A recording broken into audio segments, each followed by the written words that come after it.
Okay, so the mass file uploader, it's a bit more of a legacy kind of feature.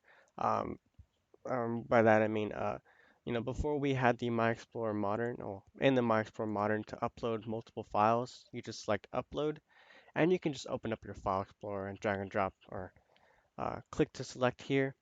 You can just shift click to select multiple files, and that's how you mass file upload with the My Explorer Modern. Now, the legacy feature is in like the in a module where you have this particular editor here, or anywhere that you can place a resource file. And when I click upload files, oh, it prompts me to save. But we have this style uploader here, where we can click these and select one by one, or we can use the mass file uploader. And here it's the same process. You drag and drop multiple files, or you click to select multiple files as well. And again, it's the same. You shift click and upload multiple files there. So that's how we mass file upload.